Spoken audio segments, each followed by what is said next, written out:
Canberra, la reconnaissance d'un État palestinien et la résurrection de la solution à deux États vont amener la paix au Moyen-Orient, un cessez-le-feu à Gaza et la libération des otages détenus par le Hamas. Le Premier ministre australien se base sur des engagements de l'autorité palestinienne. Aujourd'hui, je peux confirmer que lors de la 80e session de l'Assemblée générale des Nations unies en septembre, l'Australie reconnaîtra l'État de Palestine. L'Australie reconnaîtra le droit du peuple palestinien à un État qui lui est propre sur la base des engagements que l'Australie a reçus de l'autorité palestinienne. L'autorité palestinienne a réaffirmé qu'elle reconnaissait le droit d'Israël à exister dans la paix et la sécurité. Elle s'est engagée à démilitariser et à organiser des élections générales.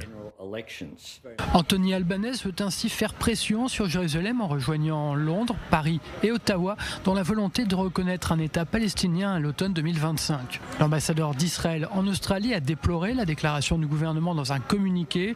La décision de Canberra, selon le diplomate israélien, est dangereuse pour la sécurité d'Israël et repousse la possibilité réelle de faire la paix. L'envoyé israélien souligne que la décision australienne ne changera pas la réalité sur le terrain. Il poursuit: la paix ne s'obtient pas par des déclarations. La communauté juive australienne, forte de 120 000 personnes, est déjà consciente de la faiblesse du gouvernement australien face à la montée de l'antisémitisme. Elle décrit la décision d'Anthony Albanese comme une récompense pour le terrorisme. La communauté juive n'a pas été surprise par cette annonce, mais notre déception n'en est pas moins grande. Elle sera perçue dans notre communauté comme une mesure punitive à l'encontre d'Israël, une récompense pour la violence et l'intransigeance palestinienne et un geste qui témoigne d'une incapacité fondamentale à comprendre pourquoi ce conflit dure depuis si longtemps et ce qu'il faut faire pour y mettre fin.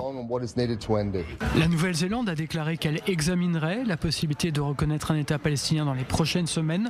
Le Premier ministre néo-zélandais Christopher Luxon a déclaré aujourd'hui que son gouvernement évaluera sa position avant de décider formellement en septembre. Ramallah a déjà salué l'annonce de la Nouvelle-Zélande et de l'Australie et encouragé d'autres pays à suivre ce qu'elle qualifie d'exemple.